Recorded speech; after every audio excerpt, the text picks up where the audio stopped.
Do you have a passion? Something that brings you so much joy, you don't know what you would do if it wasn't in your life. I really hope that you do. Now, if you do have a passion, a hobby, a pastime that you do spend your time doing, I want you to ask yourself what it is. It's probably really obvious if you do have something like that in your life. Today, I want to talk about how complicated well-being is. And I always joke around and I say well-being is like a game of whack-a-mole. So like we've got a great job and then all of a sudden our relationship falls apart and then the relationship is better and then we've got to move away to a new location and then we're moved away to a new location and then someone in our family becomes unwell and you've got to move back home. It's like you're constantly chasing all these different areas. And usually what happens is when we talk to people about well-being and they say sort of what's missing, we often say it's the self-care piece. It's that we don't have enough time for ourselves. We're not taking care of our body and what we're eating, or we're not making enough time to kind of settle down and manage our stress. But very rarely do people say, I don't make enough time for that joy in my life. That thing that you do for yourself. So your joy or whatever this thing is that I'm talking about, your pastime or your hobby, is not a person. So you can pause the video for a second and think to yourself, what is mine? And did you used to do it and you don't do it anymore? What I want to talk about today is to sort of argue, if you'll let me, to say that it's not wasted time to make room for your passion or your hobby, because I think that this thing in your life that gives you so much joy, you are automatically going to develop as a person. And I think in many ways we develop skills that are transferable to things like our work life and also outside of work, all of the relationships in our life and potentially even how we feel about ourselves. I'm going to use yoga as an example. If you guys know me, of course, I am a yogi. I have been a yoga instructor for 7 years. I used to teach yoga full time, but like after my corporate career. And then of course I developed WELLOGA and that got busier and it's sort of been, a mixture of both ever since. Now, I'm not going to talk to you about how much I love yoga and how much it changed my life in this video. But of course, if you follow any of my other content, I talk about it a lot. So yoga is my joy. It is my joy from the movement part to the life philosophies to how it's made me feel, how it's changed my life and who I am as a person. But what really changed me is learning how to be a yoga instructor. And you might ask yourself, okay, well, why is that so important? So what is important is that it really helped me develop my confidence as a speaker. And a part of that is because when you are teaching yoga, you're speaking in real time. And so even if you do make a mistake, you have no other choice than to bounce back and to carry on with what you're doing, because everybody in the room is there for a class. So if you're, and like me, you kind of want to be perfect at everything and not very forgiving of yourself when you make mistakes, it really taught me how to be more forgiving of myself, which I will forever be grateful for. It also helped me harness my creativity in more ways than you could possibly imagine. You sort of start off with anything new and you're remembering what are the steps I need to do this thing. And then eventually that falls away and you can sort of follow your own intuition. You can follow your own kind of rhythm, your own wisdom, your own inner knowing, if you will. And just being able to come up with new sequences of how people are going to move in their body was a very wonderful way for me to develop my creativity, as well as the music that I chose to play for people. Later on, it became the words that I was going to share with people. And it just started to kind of flow out of me, this ability to be creative.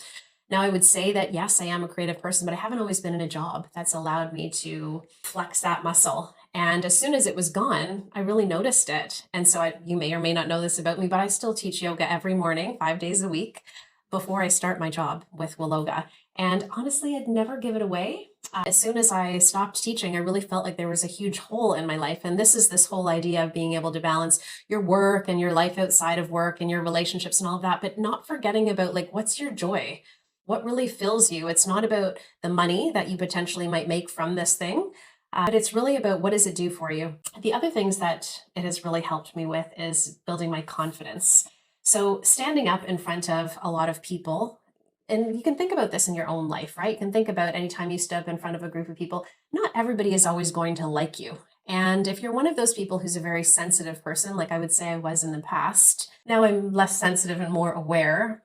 But not everybody is going to love everything that you do. But when you finish and you're not admired and, appreciated by everyone in the room, can you still walk away and say, I did a really good job and I really enjoyed myself and I did a lot better this week than I did last week?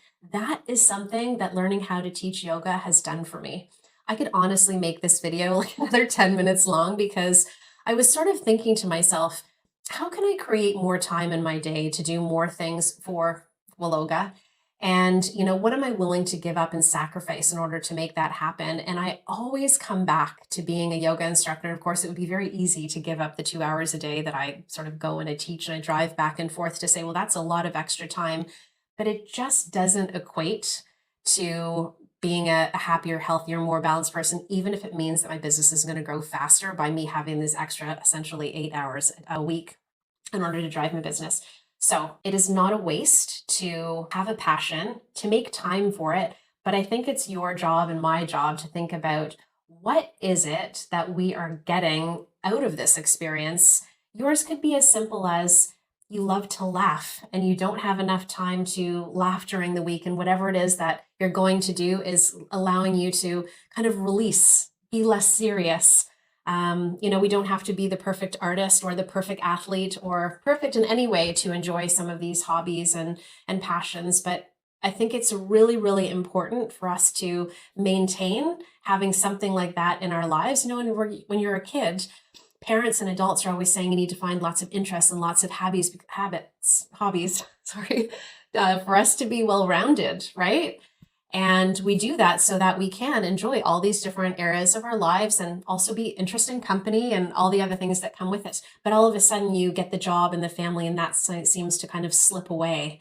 And what would happen if every single person had something that they felt that they really loved? So much joy and so much happiness going to do this one specific thing. So I'm going to wrap up my thoughts today around, do you have a passion, something in your life that brings you great joy? If you do and you're doing it, I would love to know what it is. You can write it in the comments. And if you have something but you're not doing it, I would really encourage you to figure out a way to make time for that. And maybe the key is figuring out what am I going to gain by creating some time for this specific hobby. That's going to make it feel like it's really worth me kind of shuffling my life around in order to make it happen. And then lastly, if you do not have a joy or a passion in your life, it does not matter how old you are. I guarantee you that there is something out there that you can dig your teeth into. So let's all kind of end this video here together by saying, try things you've never tried before. Do new stuff. Be imperfect. Be messy. Go and try something that you didn't think you'd like, and then maybe you like it, maybe you don't, and kind of accept that too. I hope that you find something that you are as in love with and passionate about as I am about yoga. And I also hope that you find a way to be balanced in your well-being in your crazy game of whack-a-mole. And my name is Jen. I own a company called WELLOGA, and we deliver corporate education on a whole bunch of different topics around wellness and soft skill development. And I think that everything is interrelated, and anytime you spend time on you and learning about yourself is never a waste of time. I'll talk to you guys soon.